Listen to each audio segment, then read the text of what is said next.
It just kind of fades down the drain. Yeah. Good evening. Welcome to Off Planet Radio and TV Live.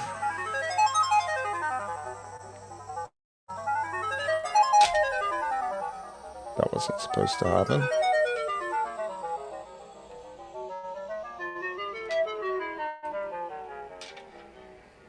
Okay, I've got something here that's kind of fades down the drain. Yeah. Good evening. Welcome to. Okay. Sorry about that. That's what's called a bleed through. That was a dimensional bleed through from the other side of the computer there. And that's the kind of things that happen in the world of digitalism. Still letting some people into the Zoom chat. Tonight is, well,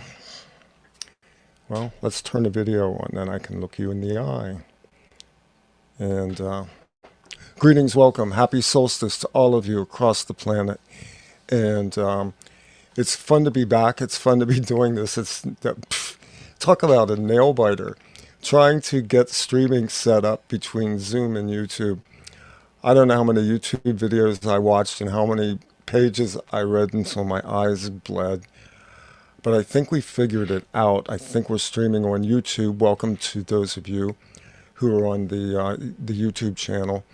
Thank you for joining us. And we have tonight with us, I want to say guest, but I won't. I will say at this point he's become a collaborator.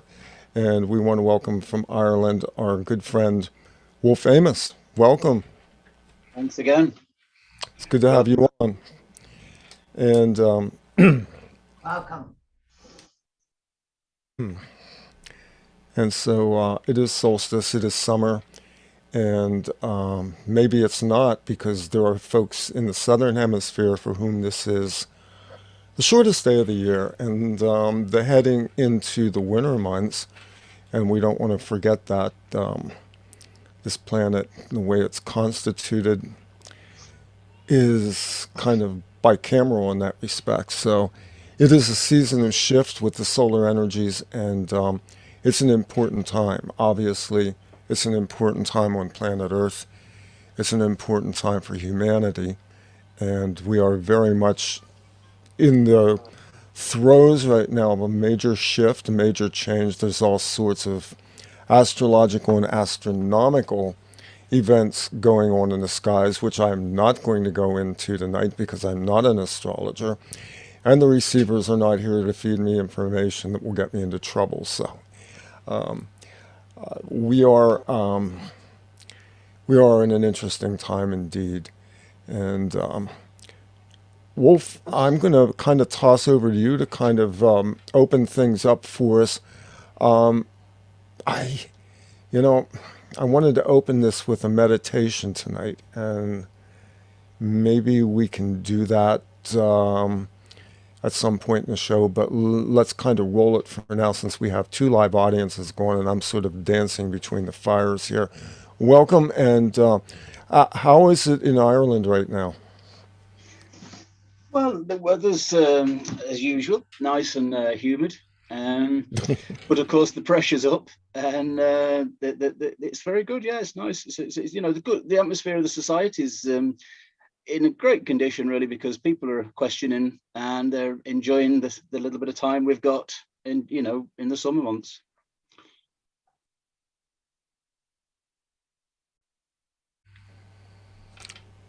What is the view over there right now in terms of, are you sensing maybe a sense of relief right now that some of the pressure's lifted? I know sadly Europe's kind of in this place where it's almost like on a war footing, but the general mood of the people over there, is there a sense of relief that at least for a while we're not sitting as much under the cloud as we have over the last 2 years?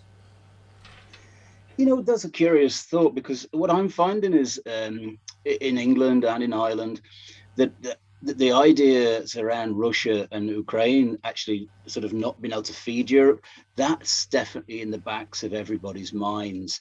But it's pushing people to look towards self-sufficiency and homesteading and all the things that over the years I've been developing, my partner.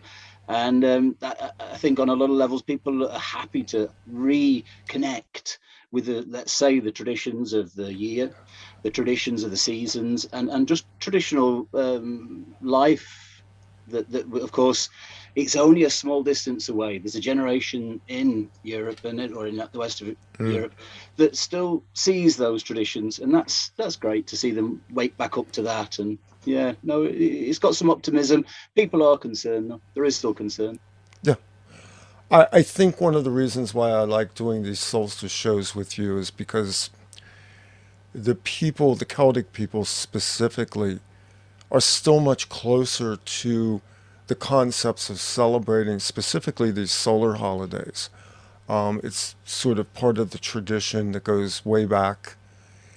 Obviously, here in America, the indigenous people observe it, but the European white Christian migration here sort of stamped out a lot of the tribal observances of indigenous holidays. And we were sort of left with a gap. I mean, we celebrate, obviously, when we go into the winter solstice, we're celebrating what is the ramp up to the Yule season, the Christmas season.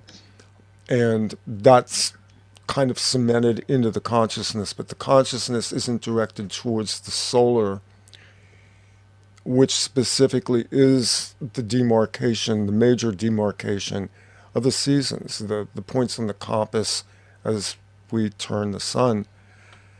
And so for me, as somebody who grew up not having that part of my life, I found these solar holidays now to be much more meaningful in understanding even how we correspond within our bodies to the solar bodies, the galactic bodies, the sun, the redirection into the solar plexus. And this kind of goes into some things I think you're going to talk about as well. We've said for years that space is first and foremost inside you. You are the universe. You basically unfold reality from an inner germination of consciousness, and what we see around and above us is very much the outward projection of the inward galactic systems that we are part of. And I think that's a form of mysticism most people aren't really fully ready to embrace yet.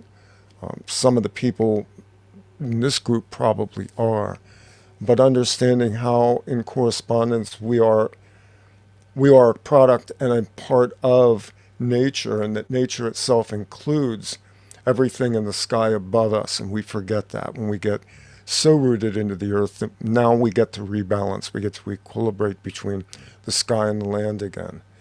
And it's a time to celebrate that. It's a time to project outward, to understand that the sun gives life, that it's also an information system, the central sun coding, and the light codes that come through.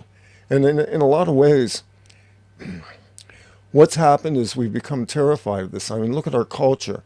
I mean, Bill Gates and some of his ilk want to block the sun out. We're constantly told to wear sunscreen, sunblock, to be afraid of the sun, that it's going to give you cancer. And in all of this, we've become solar phobic, and we've forgotten to embrace this living being, this solar being, as a very important part of our life stream.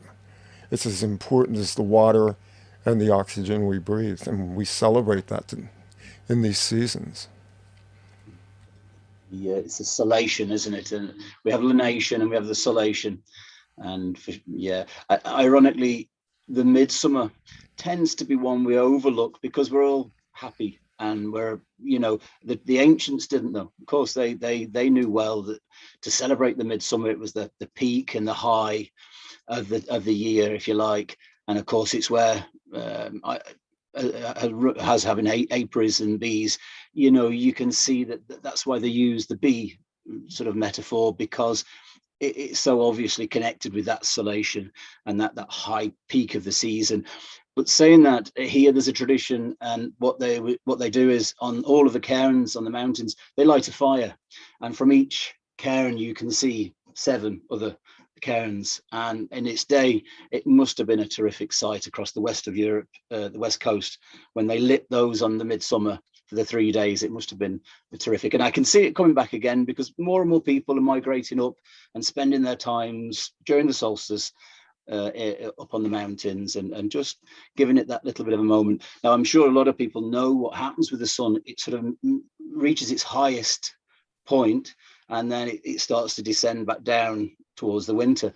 And it's a very powerful time. It's energetically, and you can see why the window, that 3-day window where it just stays still in the sky, they would consider this a sacred time. And where I am in the northwest, in a place called Sligo, there's some mythical and magical tales of people from the underworld coming out, and these 3 days. Now, I sent some images there, and you can see, if you go on to Google Maps, sorry, not Google Maps, but if you Google Sligo and put in Knock Naray, and then put Fairy Glen, and you'll see that in the walls of this glen is a doorway. And it's where the Tuatha and the small people and the giants came from on the 3 days of the summer solstice and joined humans. And at some point, if we have time later, I'll tell you a little tale that's actually happened within our own lives, from a friend of mine's mother, and a magical tale altogether. You have the ability to share those graphics, because I don't have them on the computer here. So if you have the ability to, enabled you to screen share. So you are a co-host and have the ability to screen share on Zoom. If you want to just, as you go, kind of pull those up, it's meaningful.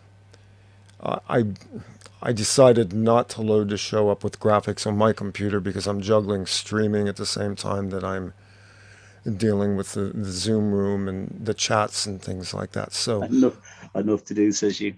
I sound like I'm complaining. I'm actually not. It was just screen share. I see what you're saying. Yeah, no, it's quite a phenomenon. And the one thing I noticed about the sun is that as you say, the solar plexus, it's a fundamental place to be, and it's the place that when you relax the solar plexus, it's from there that all healing comes from. It's where a sense of content that helps heal, remove you from the disease into the ease is the removal of illness. And it's very fundamental in what I realize is one of the elemental parts of our healing bodies. Yeah, for me personally, over the last couple of years of dealing with healing, there's 3 elements that have been really important: the earth, the air, and the sun. You need to ground. We need to breathe. We need to learn how to breathe. And part of that even comes from going out and being in the sun. There's just something about the radiance of basking in it that teaches, I think, anybody who takes the time to do so, this slow down method of being there and feeling the radiance of the sun and breathing with it, because there's a pulse to it. And it's so encoded in us that I think we take it for granted. I certainly think we take the midsummer for granted. Consciously, we take for granted. But I think that when we look at the way the natural world, everything else that's biological, they always capture that little bit of sun in the morning. They'll eat, and then they'll sit down and they'll capture that little bit of sun and lie in a nice warm spot. And I think that's going to become part of, as we move into a robotic age, and you'll own nothing and be happy and all of that. And I think as we move into this time where we won't be as so sort of burdened with work, that this will be one of those little signature traits that humans will adopt. It'll be one of those little things. It'll be like, it's that sort of time. They'll just go and sit in the sun and take in those rays and learn that gift that's there every day. I will say that it is the elements, and specifically the solar body element, that is what keeps us from being subsumed into the machine. The reconnection with nature disarms the AI robotic responses because there's a frequency. You know, we've been saying this for about 2 years on the show about the information stream that comes through the solar system, of how these are very much light codes that are beaming information cosmically, because we haven't been taught a perspective about the galactic that's correct. I mean, space, what we call space, was co-opted. It was co-opted from our understanding of the sky clock, our understanding of the heavens unfurled, and then again this concept that we are both a reflection of and a projector of the reality stream, including the galactic above us. It's a fabric. I wish, as I'm writing, I'm trying to find new ways to fold this in, this concept, this understanding of how intimately we are woven into the fiber of nature, and specifically what we call space, because space has been trivialized, it's been weaponized. The whole concept that has come through since the late 1800s, probably going back to some of the fiction works of Jules Verne, began to treat space like it was simply more real estate for colonization, for conquest, for, remember the space race, and when allegedly Russia put up the Sputnik satellite, and then there was this great military buildup, and now we have Space Force. We have a militarization of space that, and again, welcome to you folks coming in on Zoom, the patrons. Thank you for joining me. Yeah. Yeah, you know, one of the things you talk about folding in to sort of harness what we need to harness. One of the factors that I noted was if we want to deal with the physical world and become sort of create an evolution, if you like, from the trials of this age, the corporate age, is readopting a relationship with each of the four elements, literally sort of suggesting to take time and look at each element individually and say, how do I react with those? How do I interact with those elements individually? And when you come, which we do, you know, there's good, bad, and there's indifference. But when you do come to those blockages where you realize maybe you haven't got a healthy relationship, even if it's only just small, that's the sort of change that will move us out of the grasps of corporatism, is by creating and adopting a good relationship with each of the elements. And of course, the sun is a primary one. It's the one where our ancients, because of a lack of fur and because of that sort of toil in the earth, we know that the sun is or fire as an element is powerful, and that we need it perhaps more than most animals. So as a biological entity, it's certainly an area that humans have to focus on more so perhaps than the other three. Yeah. I think we might have lost your video feed, by the way, Wolf. I got a rainbow flag here instead of your. There we go. Right. Okay, Must be back. good enough after a short period. Great. I don't mind the color band, but frankly, the people came to watch you specifically.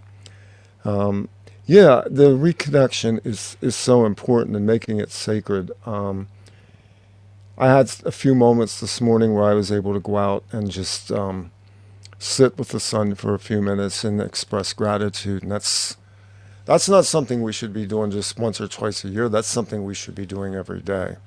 Yeah, I agree. I'm growing increasingly aware of the power of gratitude and how gratitude reflects back into us and begins to build a different cycle, a cycle that's more optimistic, more benevolent, and that it is important that we reconnect with the sun, with the moon, the sky.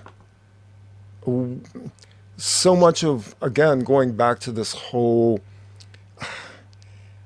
militarization of spaces, that we've come to regard them as objects rather than what they really are. These are living beings. Even the Bible says that the stars are living beings. It says that the earth is a living being. You know, many of the ancient texts, and certainly going back to Lao Tzu, reverence the earth as the metaphor for the motion of energy. You know, the 10,000 things, the stream that moves and glides over the surfaces. And we can say that about the solar body, we can say that about the moon, we can say that about everything that's around us and specifically above us, that these beings create a circuit, a divine circuit that's part of who we are. And I guess I'm going to say that 10,000 ways tonight because it's probably what I need to be heard saying. It's the luminaries, isn't it? The luminaries. Yeah, exactly. Yeah. Yeah, definitely.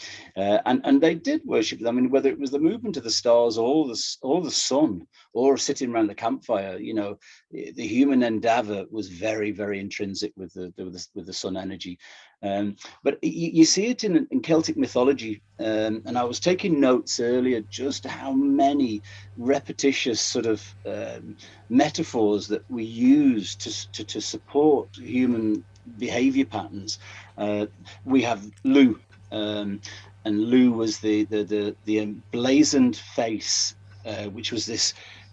I mean, whether it was a mythological actual person, I mean, it suggests in Irish mythology it was an actual person, a warrior, but he was so radiant in his manifestation that people were blinded by the very presence. And of course, we have something similar with Christ and many of the other sort of luminary figures.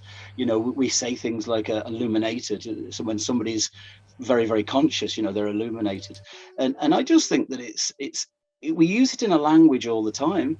And the more we are conscious of a language and our let's say our manifestations of our art, of our music, the more we bring that focus in and bring it into those elements we find that if we listen to our own words, we're already doing it. It's like a magical language already. I always find that about myth and language, that, you know, it's very much embedded in there. When you take it to pieces and listen to yourself, you say, we use the elemental language naturally without even thinking. Wow, that's interesting. The elemental language. So, in a lot of ways, what we're talking about are these imprints that are so deep into us that even if you go back into ancient cultures, you find it. The concept of the solar worship and where that came from, and that was, as today has been termed pagan, but in fact, why would it be pagan, and why is pagan bad in the first place? To worship, or to observe would be a better word, this fundamental orb, which is part of the living intelligence of the universe itself. You know, this is funny because deep as I've got into this in this last while, I know that before I sort of explained a lot about the dark arts, and there's a period in history, we could say it's 2,000 years ago, we could say it's over the last few thousand years, in fact 4,000, 6,000 years.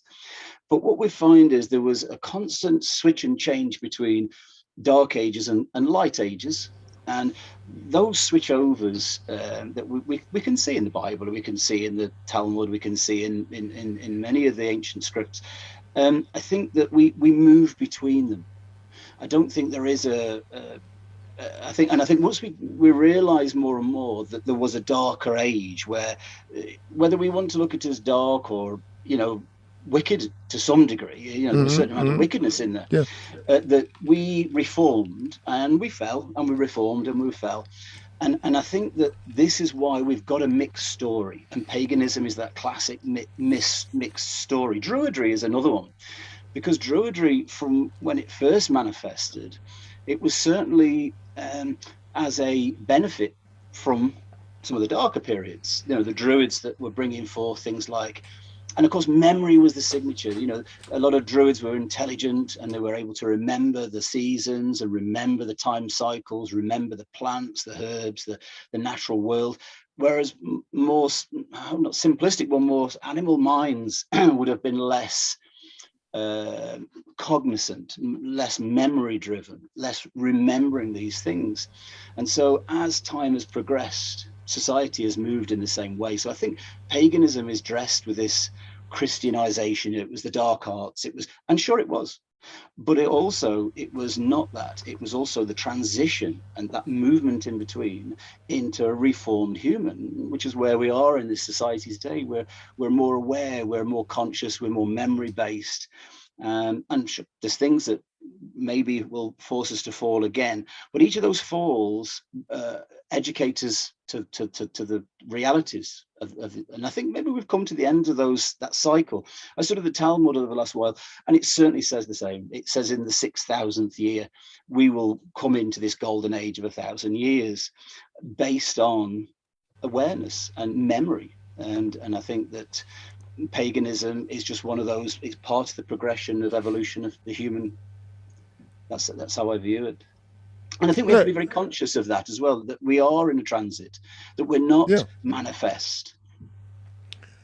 But even these religious systems, paganism, being one of them, obviously, if you trace the history back, I mean, look at the history of Christianity and the Crusades and the Inquisitions. And if that's not a dark age, I don't know what is, when you're going out and conquering in the name of Christ and slaughtering and burning people at the stake, the witches, the heretics under the popes. If that's not a dark age, I don't know what is. And so this is the human aspect of it, where we ourselves have to go through dark cycles as sort of a study in contrast in order to come out the other side into something we call light. And that's really where we're at right now. I mean, it's where we've kind of been. We're in a refinement of it, in fact, with the communication age. We're in a real refinement of that. Yeah. There's a lot of data now. It's not data that's just sort of abstract and maybe or should be or could be. It's become much more definite, and everybody has the data, whether it's historical data, whether it's the ability just to use the brain to be able to be critical. Before we weren't not critical, we were just living in communities, whereas we knew our boundaries, we knew how to survive. But since we've traveled and we've started to sort of mix out into other cultures and recognize other cultures, that became almost a little bit sort of almost translucent to what the purpose of life was. But of course it all folds back in again, and here we are. We're now much more aware, and that'll be our benefit going into the future. I'd say it's what the elite are really afraid of, actually, is the fact that we're getting much more aware as a society. But I know that the Gnosticism is what I realized I was probably much more linked into than I'd realized. And that's what they were throwing up the chips. They were saying, well, we don't know what the answer to the Bible, the Talmud, the Torah, all of these religious scriptures, and including the Babylonian Talmud, they said it's time just to throw up all of that into the air, have a look at it all, and when it lands, then consciousness will have it land in such a way that we'll be able to design a future. Yeah, well, we require that contrast. We require that darkness in order to highlight, juxtapose against the light. And I've used this metaphor before in one of my shows where I talked about the fact that when you go out at night, you don't go out to look at the dark, you go out to look at the stars. But were it not for the darkness, you wouldn't see the stars. We require that backdrop, that canvas, in order to highlight the luminescent objects in the sky. And so, darkness serves a purpose, and I think what we're seeing right now playing out on every every front. And the world is very much this ongoing, I don't want to say battle between darkness and light. We are fighting a war within ourselves first. The war external to us is providing us with the data stream to make decisions first about our own internal choices. And then those begin to gravitate out into the greater collective consciousness. And it's a feedback loop to some degree. If you look at what's happened as a result of the pandemic, so-called, and you look at, all the staging out of different operations that have gone on, each step along the way has hardened the resolve of humans in one form or another. Some have gone the route of compliance with the system, mostly out of fear. While it has emboldened other people, we call it waking people up. I like to think it's stirred the pot. It's created enough turbulence that out of that comes a velocity towards an awakening consciousness that's seeding into the collective. And this isn't, it's like watching the sky as it did over the last hour here where I'm at, slowly fading out into darkness, into the longest night of the year for those of us in the Northern Hemisphere. And shortest night of the year. The shortest night of the year. It's the longest. No, it's a long. Now I'm confused. Yeah, shortest night, longest day. Got it. Longest day. Perfect. Yeah. It did seem like a long day too. Wow. Yeah, no, it's fabulous. If anybody ever comes to Ireland and with this sort of thinking, even the names of places, even the names, because a lot of it's still correlative to the mythology of the Irish traditions. And when you invited me, I had to do a bit of research, obviously, there was a whole new plethora of mythology that I'd overlooked. And I suppose Yeats was very, very, for the period he was in, he really had his finger on the pulse. He was in Sligo, you see, and he had his finger on the pulse. And just a couple of little tales. When I first landed here, they still celebrated the MidSummer. And there's a place near us from here, and it's called Drummerhair, which is in Irish Dromaedahair. And it means the two-winged dragon. And next to this village, and this village, just to point out, is the old governing centre for the whole of Ireland. And it was under Brehon, what's called the seats of the Breffni. And the Brehon law was very much an ancient law where druids were the judges of society. And they were under strict rules as well. They used to wear a torque, which was a gold sort of necklace, thick, with balls on the end, and if they made a misjudgment, it would get a little twist. And they only got 3 misjudgments.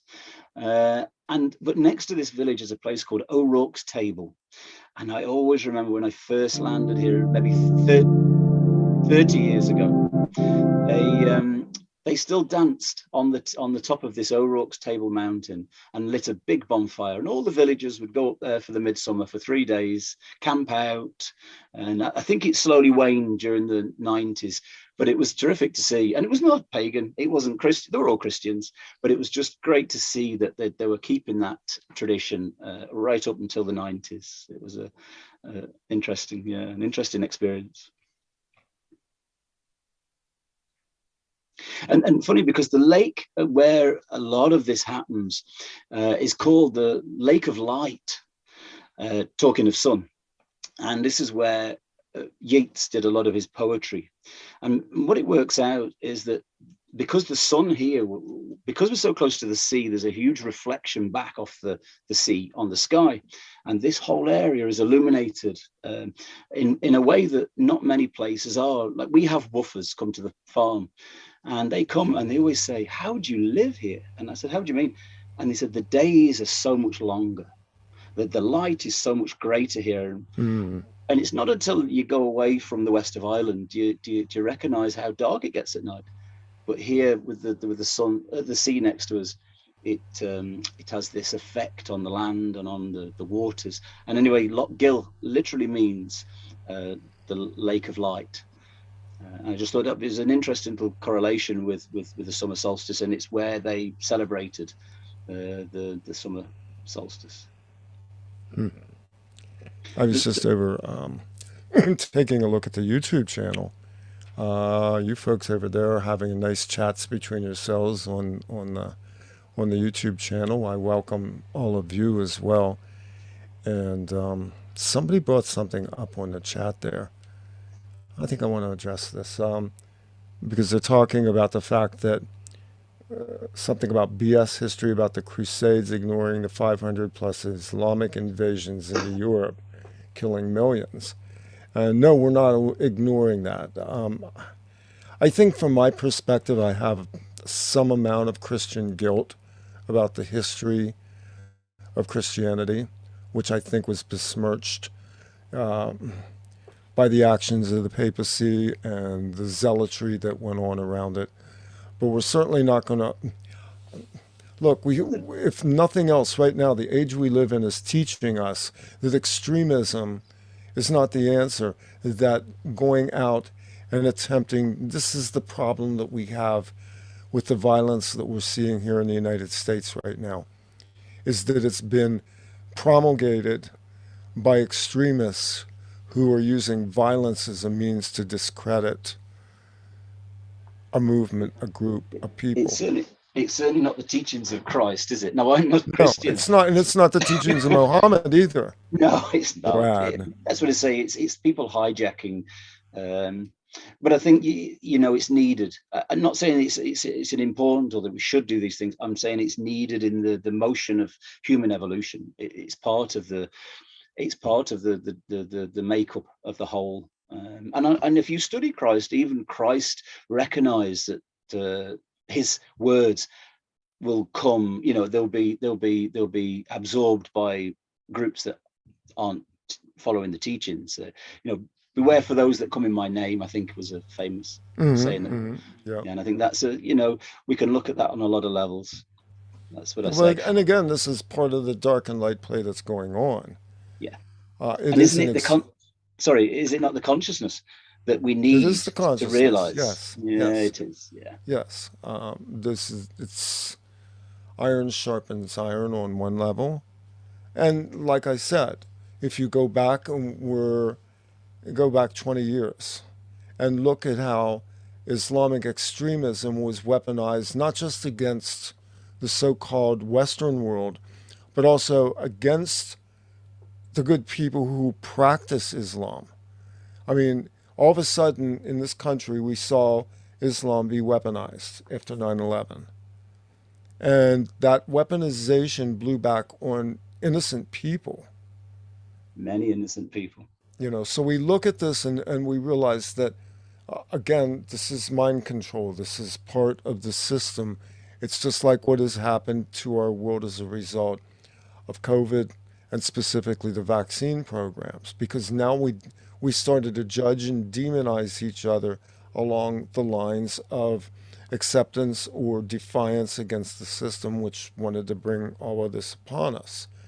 And I said this before, I can't judge what somebody else does. I can disagree, I can caution, but I think one of the lessons we're starting to learn in this present age is we have to understand that each soul, each person has within themselves a path they have to follow. And you did it again, solar. Isn't it funny that it is solar. The soul? Yeah. Yes, soul, solar. Yeah. It is, yeah. But have you also? Pardon me. I just dropped my phone. You're fine. I forgot what I was going to say now. I did the same. That's okay. I got distracted. With solar and soul. Yeah, no, it's a great phenomenon. I know, I was going to say, yeah. I mean, we talk about mind control, and isn't it very, very intrinsic that we radiate now, or we bask in front of a screen? And isn't it ironic that Anton LaVey said that the church of the dark arts will come directly through what we know as the screen? He didn't particularly say the television or the computer or the internet, but just that the screen will become a new temple for the dark arts. And I mean, it's perhaps a little step along the path, and we could quite easily negate it eventually. Even I've sensed that I've sort of had to detox from a screen in the last few years, incrementally. Every now and then I'll just have to detox. And I can feel it on my face when I stop watching a screen. I can actually feel that I'm not as dry in the cheeks. And I actually, believe it or not, I've actually got a wee tumor on my eye from an iPhone, because when I was working it like this work, and I was sitting there with it, and eventually I got this little tumor, and slowly, as I got rid of my iPhone, gone now, it's slowly going Isn't away that funny? now. Your iPhone gave you an Isn't eye. it? And if you go online, you see a lot of people with iPhone tumors. Very dark. So, we have to decide on what to choose as what we sit in front to radiate in front of. What sun do you require? And if you want that sun, then that's the way we go. And there is a lot of people being sucked into the screen, as we know, with the transhuman and the sort of the metaverse. The metaverse, yeah. Mm. Yeah. Look at the false light symbols that are given to us through technology. I mean, we had sun computers back in the early days. They're gone. That was, what was that? That was university out in California that spun off sun. And then we had Lucent technology. Nothing to, and then we have this whole concept, the whole Luciferic thing that's going on. And behold, I saw Satan fall as lightning. They'll hijack everything. This is light play. This is dark and light play going on. And it's in our language. This is what I say. It's in our language every day, whether you're a dark soul, or if you're a light, if you're somebody who believes in the good will of the world, we still use this all the time in our language. And I think we'll get much more precise with the way in which we use it in the future. I think that'll become part of the division. Will be that people will start to use their words much more consciously. I mean, there's a great tradition in Ireland of wishing people well. They'll also wish you to, if they feel that you need a new lesson. Have a shitty day. Yeah, well, have an interesting life, I think. Have an interesting life, yeah. Yeah, the Chinese were wiser than that. They said, may you live in interesting times, and indeed we do. Yeah. What's that one? May the wind be at your back, the sun upon your face, and may the road lead out before you. Something along those lines, but I always thought that was a really good blessing. Now, that's a lovely blessing, that one. Yeah, that, and may the road rise up to meet you. Now you have it. Rise to meet you. That's the one. Yeah, rise to meet you. Yes. Yeah, that's a great way, isn't it? Because it does. When it rises to meet you, it's a great blessing. That. Yeah. No, the ancients knew well how to use their words wisely. So you're in Sligo. You're in the country. You're a farmer, and you're cultivating crops. And this is, of course, a pretty critical time of the year as we go into summer, the growing season. Talk about that a little bit. Definitely. And I studied recently a gentleman named Paul Stamets. And if ever anybody just gets the opportunity to go and put Paul Stamets, he's an absolute genius. And what he does is he's one of the world's leading mycologists, is a mushroom expert, essentially. And what I noticed is, what I do is organic farming, is that the bacteria in the world and in our bodies are activated by the sun. And so in the equinoxes, when the days and nights are equal, the sun is a particular angle which it comes into the soil, and it warms the soil in a particular way, whether it's in the spring or as it's it's waning in the autumn, and that complex, it literally activates the bacteria. Before then, they can be latent or going into the latent stage.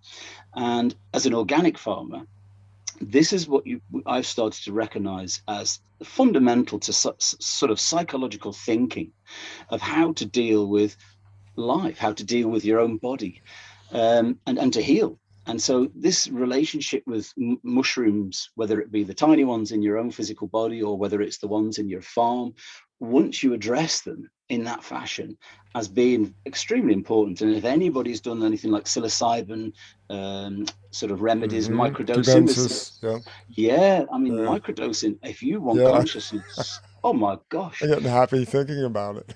I and funny enough, you see, I was involved in some, like I say, I was involved with the dark lodge when I was younger. Like I didn't know, to be honest, and they educated me into the darkest things, and as the previous shows have shared. I've shared. But one of the things that I recognised is that I did psilocybin in very, very small amounts as a teenager, and it really kept me away from being sucked in to all of the dark arts that they were, they seemed happy in there, to be honest with you. I passed much heat, but it kept me alive. It's as if the mushroom grabbed hold of me. And over the years, I've more and more gotten trusting in the very nature of biology, of mushrooms. Not just the magic mushroom, that's just one thing. I'm talking about the plethora of other mushrooms that's out there. And Paul Stamets is an excellent source and is an inspiration to the world. He's employed by major governments and universities all across the planet just because of his experience and his own teachings. He's older than me, and he's well worth checking out. But so that's why, as a farmer, as an organic farmer, you nearly need to rewire your mind about all the things that we've been told to believe, like terrain theory around bacteria in the body. We don't need to create another bacteria to supersede the one that's in us. We just need to clean out so that the one that's in there can do its job. And we know now that bacteria clean our bodies. It's one of the main fundamental ways in which you heal. And so this leads me into healing. And what I've noted is, no, I'm not saying this is a conspiracy. I'm just saying it's a previous thought pattern about the raising and the descent of the energetic body. And there is an element to it, but what I've noted through my own sort of self-healing and then working with others is that we've actually got this solar wheel. And when you take focus on that, whether it's winter or summer, it doesn't actually matter, that if we use our conscious mind and energize that inner solar wheel, we actually start to empower and empower the actual bacteria in our bodies to heal. And once I started to see that correlation between our sun body, I realized that we don't come from our base to our crown. We actually radiate from our centers. And in certain periods, we go down into the lower parts of our bodies, and the other times we're going up into our higher realms. And as conscious beings, we actually have the ability to project that. And the way I found projecting it was through breathing and conscious realization of that very fact. And it energizes the bacteria in your body to do the transitory work that's needed for detox.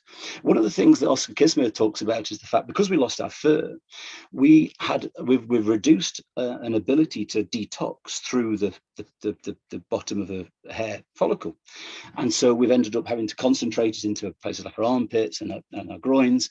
And so with that in mind alone, we have to be more conscious of cleansing our physical bodies. Sweat lodges would be the obvious, thing that we've been using as tradition. But I think even just being aware of this and taking use of it as a conscious being and projecting that solar energy out into our extremities and allowing that cleansing to happen, but being conscious with it. And using breath is certainly the way in which you add oxygen to the fire.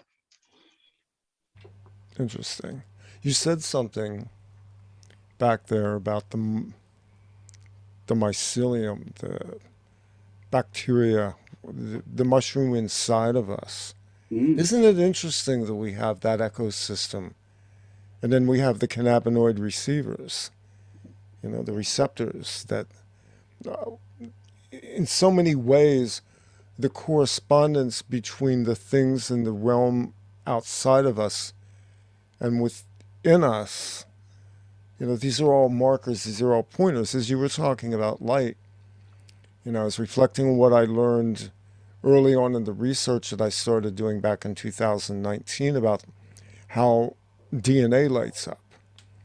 And in fact, Russian scientists did an experiment with strands of DNA where they put it into a compartment under a laser and they charged it.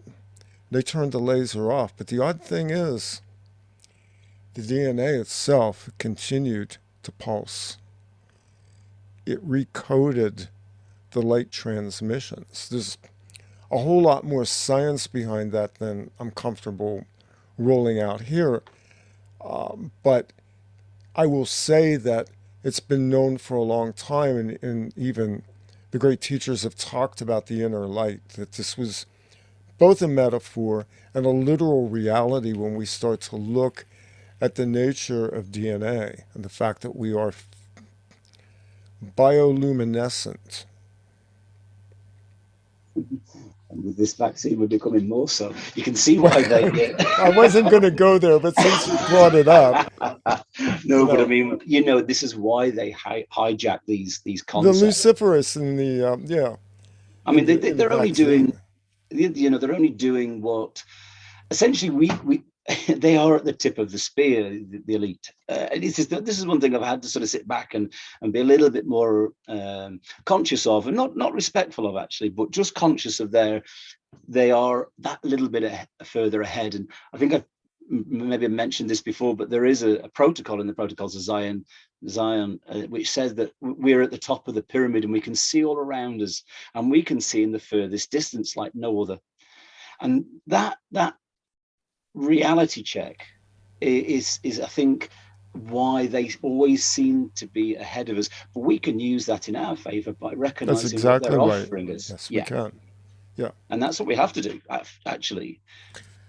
See, I think, to extend the metaphor, that eye may see out, but it can't see at its base, and that's its weakness. The greatest strength comes from the base. Yes, and if the base shifts, think the pyramid here. Yeah, and think about the base of the pyramid. And the all-seeing eye, which casts its vision out, yes, it sees far and it sees high.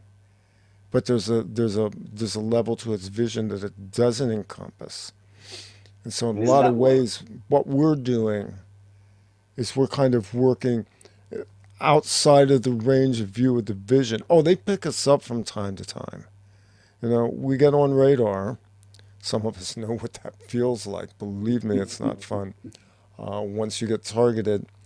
But the bottom line is that again, this is about the inner eye, the inner light, and seeing. And then, again, pulling that energy down and understanding that no matter how high and how far they see, we have a consciousness that connects us to these galactic energies, these galactic beings. There are visions. People go to have visions. And those visions come from this transmutation that occurs inside of us, whether it's chemical or whether it's natural. It's an important process. The vision quest, of going on a vision quest, and the concept of what that is in terms of opening up the inner eye. And really, I think in a lot of ways, their reach has not extended to their grasp. They have watched a lot, and I say they meaning you understand the system over top of us. They understand at some level that by pushing as hard as they did, the sand began to fall through their fingers in a certain sense. they're well aware of that as well. That is part of their own makeup. And this is why when you study Gnosticism, the way it's a mixed bag of people, and within that group, as dark arts as is woven within some of that, you recognize that a lot of them know that it is sand falling through the fingers, and that it's a progression and a conscious evolution. And so a lot of them are happy to see that conscious evolution. But you can also see why they've used the pyramid as a divided from the base. Have you noticed there's always that little pyramid on top, which appears to be separate? And it's that same, it's not just this idea that they want to escape the masses. It's that they realize that it is a transitory equation, and that they are practically at the mercy of us all. We're one big family. But this is what I liked about Buddhism. I mean, Oscar Kismuth is a Buddhist, and it only dawned on me today being a Buddhist. Not that I'm a Buddhist per se, but I certainly use Buddhist mantra. And when I realized that some of the teachings of Buddha really are along that lines where he said that it's not until everybody's consciously aware that we'll be able to, and he'll wait until everybody's ready to leave planet, as if this planet is here to deliver us into pure consciousness. And the Talmud says the same when you study it. You know, the Talmud's a mixed lot of information in there, but it really does teach this one fact, that there's a progression of evolution, and it's about consciousness, and that it'll be a lot will drop away until we become, as it's left, who's left is essentially God's chosen children, and they will ascend back up to the Ein Sof, they call that entity that they call.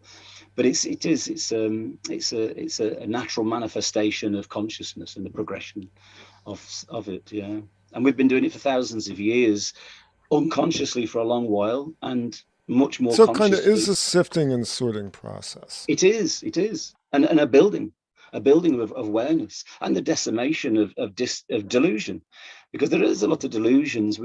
What the human I recognize about myself over the years has been that once I got a concept that I liked, it became familiar and became useful, that it soon dissolved. And a greater sort of recognition around that there was other elements that were as equal, if not more useful and more. And once you open yourself to change, you recognize that is the progression of the whole of humanity. We're all growing, we're all getting more conscious, and that's terrific. And sometimes you have to break eggs to make omelets, so this is the part of the natural process. Yeah, it is. Yeah, it's interesting you bring up Buddhism right now. I dabbled with it a little bit as a teenager when I was kind of going through my spiritual quests.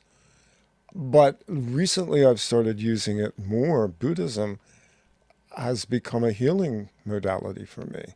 And specifically the mantras of using the toning has become very important. It's part of my meditation practice now. And going out and doing a sun ritual and just toning, Aum Mani Padme Hum, whatever the mantra is. There's a number of very specialized mantras that operate on frequencies that activate the different glandulars in our body. Yeah. There's a great wisdom behind it. I don't think it comes down to being a Buddhist any more than it comes down to being a so-called Christian or a Confucian follower or anything else. It's about the disciplines that these ancient works brought to us. There's a very sacred word actually that is neither Buddhist nor Hindu nor it's Catholic as well, and it's the word shanti, and it's Santi in the Catholic, and what it actually means is for things to take a sort of an expansion and a contraction. It's there's a shanti, and that along with those two really are sincerely vibratory. Have got such potential for the human race to change the dynamics of negativity within us, whether it's mental or physical. And I found the same. It's not Buddhist, it's not Hindu, it's none of those. It is just toning, and you find that when you practice it. In fact, I think think your camera timed out on you there. It's gone again. Yeah, Yeah, it must there's have a I'm timer. using an SLR camera. Those There. time out Must on be on you. a timer. Yeah, no problem. No worries.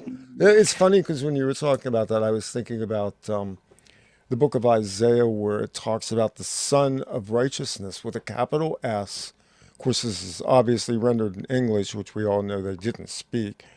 But the translation into uh, the King James Bible has a capitalized Son, S-U-N, Son of Righteousness.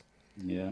So again, we're invoking all of this light imagery into the even the Christic theology in a way that leads us to understand that there's something compellingly divine about these orbs, these bodies. They're not gas giants. Let's get this out of the way. You know, I'm so tired of the scientism that has just said, wow, it's a gigantic flaming ball of gas. That's ridiculous, even if you look at the sun. I've sun gazed before. I've seen inside of that solar orb. And again, this is, you know, the weaponization, which goes into even the fear of these. I think right now we've got a giant solar flare that's probably doubled in size the last couple of days. Uh, You those are can light feel that. codes, folks. That is the sun is getting ready to belch some more codes back into the earth, as it does from time to time. And the solar flares, the X flares, don't be afraid of the sun. You know, there's also the light forms that are actually on Earth. You know, when I came here, I mean, I've seen a lot of luminaries in the sky that have moved and done different things. And to be honest with you, I think they're plasma events from high Hmm. energy technology. And, you know, that aside, I had. My life's been very paradoxical, but one couple of experiences that occurred to me was one night I came back from shopping and I had to go off and with a shovel. And what I found was that there was these lights that I saw that in the morning because it was dark when I was in the field, when I went past that place in the morning, they actually were only feet in front of me, and I thought there were a bike and some guys with torches in a far distance on a mountain, mile away, half a mile away, and they were actually only within about 15 to 20 feet, Wow. completely natural. And there was certainly part of the fairy realm. Like and Mm-hmm. there's a lot of stuff that I would always say, whatever, because I'm like that. I kind of reduce things down. But it was one of those experiences that I just can't say they were not what I think they were, because they were so close, and I was unconscious of that closeness. And then a second one was only a few years ago, very close to here. I took a walk out again late at night, and I had a big torch on me, and there was this huge orange thing. And again, I was busy in my mind, to be honest, and I saw it, and I thought it was somebody with one of those hunting lamps on the low beam. They normally have two beams. They have a long beam and a little orange sort of.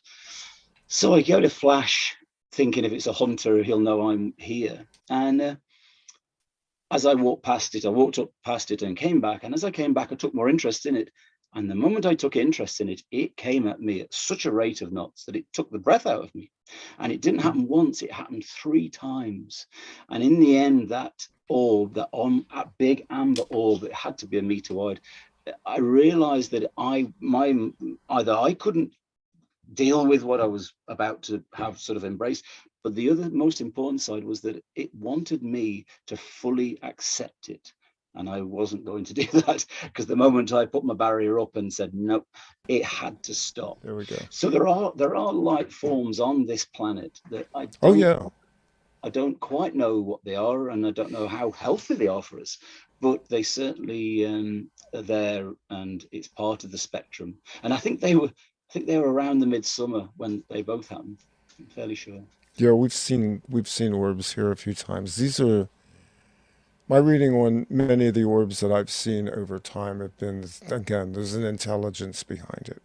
Mm. There's a This, sentience and yeah. a sense that these are probably omens, harbingers, and not of ill. That they're luminescent. They're there as kind of a message from the other realms, the mystical realms. You talked about the Fae earlier, and the legends behind that of these beings who basically are phosphorescent in some sense. Well, they do say Tooth Madonna were sort of, they were certainly related to the nature of light, even to the fact that they come from the underworld.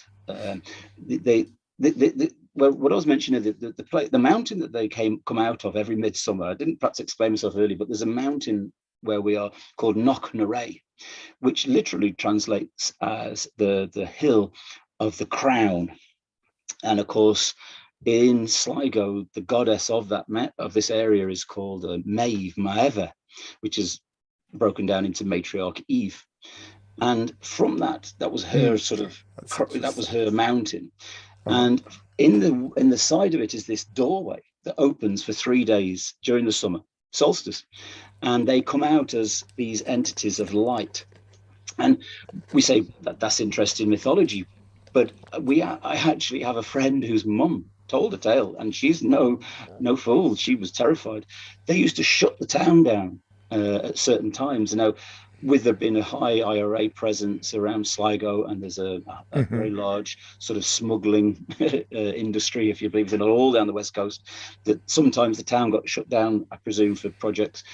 But she said that this was shut down for different reasons, and that was that these entities had entered the town and they were causing a ruckus. Now, this woman she's never took a drug in her life. She's not the sort of person who would make anything up. She's my mate's mom, and she said that she went out just as it came dark, and she said she met Pan, and she was terrified. But she said it was a horned, hoofed entity that she said Pan is the closest she could find.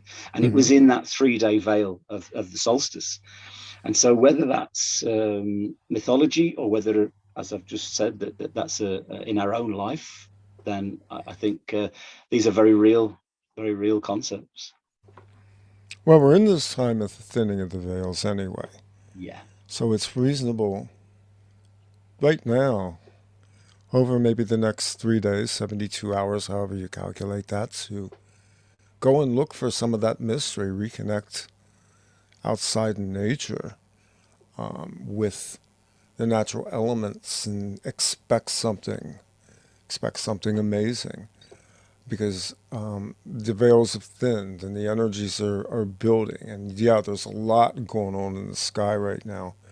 I almost wonder if that it needs to be energized as much as we need to be energized. It's a two-way track. Yeah. I think so. So maybe we're actually running down on time here. It's actually early morning for you in Ireland right now. And so I want to give people an opportunity in Zoom chat to any questions anybody wants to ask. I'm not a great moderator, so you may put your hand up and I may not see it because the interface on Zoom changes constantly.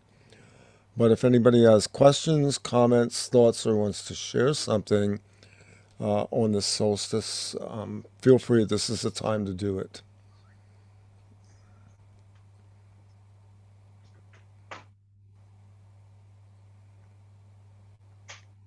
Nobody? I'm just going back and scouring through the YouTube chat right now. You folks on YouTube, I am watching the conversation. It's moving a lot faster than I can keep up with. But again, blessings to you all, and major blessings and thanks to everybody who's on the Zoom chat tonight, because you're part of the Patreon group, and you are the people that really keep this thing going. And I mean that energetically, in the sense that there's times when I've wanted to quit, and this keeps me going, knowing that there are people out there that interact with the information that we're putting out. And it's You guys are a blessing. Thanks so much for being supportive and patient with me. So it doesn't look like we've got any questions. I'm looking at comments. So the next few minutes, I would just like to say that Sure. I have read hundreds of different articles and listened to thousands of hours of things, and I would just like to say that I feel like nobody has touched on every single thing the way that you have. And when I was first introduced to some of your content, I was literally blown away. You've said some things, and I've listened to over 90 hours of your content in Oh, 1 week. wow. When I was Thank you. working doing altar resets, and all the way driving there and back, and all the time working. And you've said some things that even from your childhood that resonate with me. So I just want to say thank you so much for the work that you do. And like, I truly appreciate you. I was so excited just to listen in on this tonight. I told my daughter, these are like my celebrities. So like, you guys listen to your videos and you do all this, whatever you guys do, because they're like 18, right? I was like, but these are my celebrities. So I just want to give you a shout out and tell you I'm a huge fan, and I'm very, very grateful for the Thank you. information and the work that you put out. You're truly very special and very gifted, and we're all very lucky to have you. Thank you so much. I think I'm going to cry. We all agree with that. That was very kind. It's been a long road doing this, and I think out of everybody, I've probably learned the most, and probably about myself a lot of times in interacting with the information, with the people. I don't consider myself a celebrity or famous, or I don't know. We're just people that stuck our heads up and decided to carry a message and kind of grew and transformed with it. And the same for my friend here in Ireland, WolfAmos. I'm very blessed by him. He came along with some information that, quite frankly, blew my mind when we first started about talking about Oscar Kismet and the subject of cannibalism. And for you folks on YouTube, there's a lot of videos there that we've done together. I think one or two of them got pulled down, but yeah, it's not a comfortable subject at all. But again, it opens the door for some things that we need to understand. We can't understand ourselves only from a light perspective. We need the shadow work. We need to be able to dredge things up from deep inside of ourselves, move all that energy around, expel what doesn't serve us anymore, bring light into it, and rebalance the whole body, the whole soul, the whole spirit. That's what this really is all about.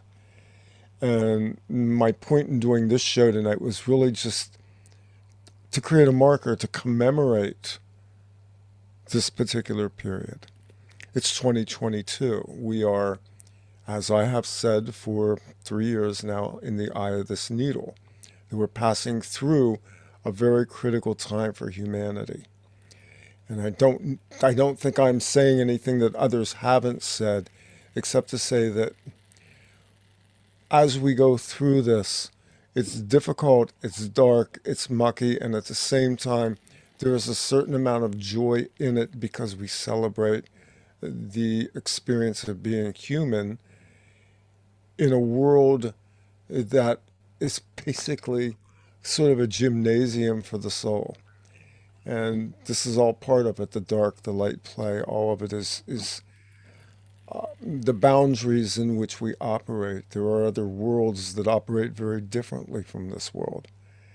And we chose to be here at this time, this event, both as witnesses and co-creators of something quite spectacular as humanity, I think, is shaking off the shackles, so to speak, albeit a slow process. but it's also speeded up a lot. And the acceleration has come from the fact that we've been impelled by the darkness that's around us. And it's forced us to go into the deep places inside of ourselves where that light lives. I'd Okay, like to that's it. add I'm done something. preaching. Thank you. I'd like to add something, Randy, if you don't Yeah, mind. go Yeah, ahead. Malcolm. building on what Leah said, and I agree with her. I'll add, one of the things you do by having this is you're a facilitator. Uh, Yeah, we like to talk with each yeah, other, and we do, but we're not, and individually, we don't do what you do. You are a vehicle by which we can come together, and in so doing, we're all built by it yeah. or built up by it, including you, and you help us with what you bring to the table, and together we come up with a better situation than we went into it with, which at least for the ones that are in here, we appreciate it. And I want you to know that it's more than the money, it's more than the popularity, it's important to us. So you know that. Thanks. Yep. And I drop little tidbits of, you know, like when I feel like people are open and willing to hear things, I'll, you know, share names and information and stuff. Yeah, that's part of what this is about. I'm really aware of that. And I just over looking at the YouTube chat. It's moving so fast right now. They're having a great time on YouTube. This is kind of I guess the digital version of the fireside, I don't know, fireside chat. The gathering around the fire, so to speak. Again, it's part of this whole kind of ancestral thing that we've got going on. They're touchstones, even if we're doing it digitally right now. What a world. I mean, you know, you can complain about technology, but we were able to pull together, being able to stream out onto YouTube on the internet, and two different audiences coming together and great conversations. You know, I watched the chat. You guys are sharing information. You're sharing what you're watching. There's no competition here. I saw somebody was talking about the latest video with Shane and Lauda Leone. And the only thing I can say about that is I watched that earlier today, and that is an awesome conversation. Those are two friends, you know, in this community. And this is a community. You people on YouTube, the folks here on Zoom, all of the people that are gathered around these different outposts on the internet are part of a community of awareness and togetherness. And how fortunate are all of us that we can actually share information? How fortunate, we yeah, should all be really yeah. grateful for that. Yeah, me too. And not just the information, but the encouragement, the energy. Yep. The It's support. really important. You don't feel alone. Yep. Yeah. I've recently experienced, missed doing this kind of thing. I've stayed away from doing it because for a while I didn't think I was healthy enough. And now I'm kind of at the place where I realize that I've missed doing this because this feeds my spirit too. And that's important. That gives me energy to then put back into it. And it's true with all of us. You know, we have conversations with people that energize us. And we need more of that now. Yeah, I must admit, I have to say that before the first show, I was, you know, I had a lot of stuff, all of that Kismet stuff going around and round, and I had great concepts and all sorts of different ideas. But the moment we started to talk online, and I started to sort of bring out a sort of a cohesive, it removed so many obstacles, and slowly after each show, I just felt so appreciative of being able to find the platform that I could, and I did go through a few platforms. I sort of looked around the internet, and you were the only person I really emailed, and I sort of, and you know, that exchange occurred, and I recognized it maybe it was a contentious topic, and I was very thankful because it healed me from doubt. You think cannibalism? Just, yeah, it's a little.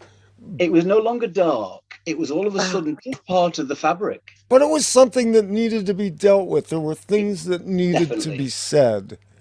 And out of that came some understanding about some things. It extended itself out into a much larger conversation. Yeah, it did. Yeah. There And we I go. looked, and now I can actually look at things in a completely different way. I learned that one talent that I learned from it all was to see it as it is, in the good, bad, and the indifferent, in that trinity. That for me was manifest of so many other things in my life that was blockaged within myself. I was sort of focusing in on one thing, within a spectrum of things. And it just really helped. And like I say, I'll just ditto there just very quickly. I'm very thankful, Randy. Very, very thankful. Thank you. This is, in a lot of ways, dealing with ancestral trauma as well. Very much. And going back and being honest about who we are and who we were as humans. Because from my perspective, we've cycled through all of this at different times and different spaces. The more I've dealt with the ancestors, which is part of my Receivers series, I've come to understand there's a part of me in all that darkness too. Yep. And recognizing that levels the playing field a bit because you suddenly become more compassionate. Not that I think we should tolerate cannibalism or pedophilia or sexual predatorism or any other criminality that occurs on this world. But we also have to understand that this was woven into the fabric of who we were as humans, and that the only way we expunge it is to pull it out, expose it to, oh, there we go again, the light. Yes, the light of the sun. Yeah. Yeah. That's probably a really good way to kind of wind all this up, by saying that a lot of what we're celebrating, and again, you may be in the southern hemisphere, so for you, you're tending now towards the darkness of the season. And I know for me personally, I fear that because I don't like when the days get short. But the contrast between these solar events, these solstices, and I mean, you talked about midsummer a few minutes ago, and people forget that there are actually 8 ordinances on the circle as we go around, that there's demarcations of seasons. And that each one of these are meaningful junctures for us. And when we begin to look at them and line them up, even with the astrological aspects, that we find meaning from that. That's some of the beauty of all this, is how we pull meaning from things. And we give things meaning. The solations and the lunations, that combination of the male, if you like, and the female that comes from the sun cycle and the moon cycle, the moment you, as you say, the moment you start to observe them, the whole cycle of life starts to make sense. It's paradoxical and it's supportive of one another. Even though they're paradoxical, they're very supportive.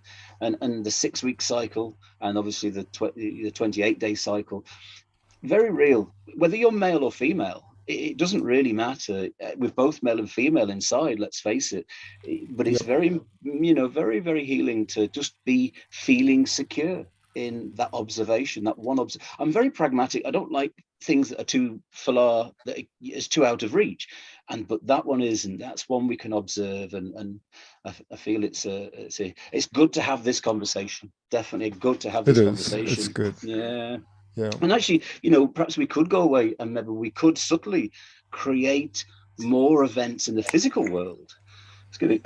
Whereas, as we take observation, we perhaps bring that consciousness to other people without telling them, even just having dinners and music events at that signature point. And just a little thought, just to add to this, is I've noticed that there are certain points, whereas within that solation at those 6-week points, that the moon coordinates, whether it's a half moon, a new moon, or a full moon, with that solar cycle.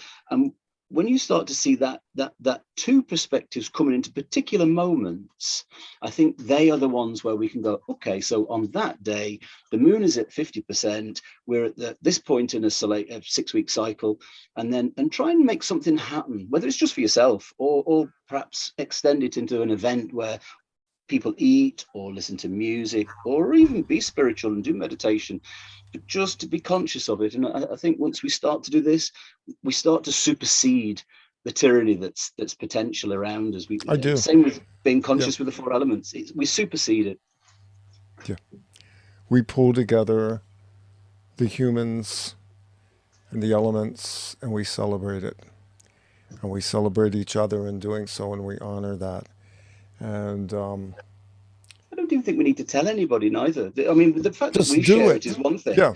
Exactly. Just do it. It's like the Nike thing. Yeah. But I will say, I had to really do some, and I've complained about it endlessly too, some setup work to be able to do this. It's actually kind of genius that I can stream Zoom to YouTube. Who knew? Well, everybody else did, but apparently not me, because I've had my head in the sand for 2 years.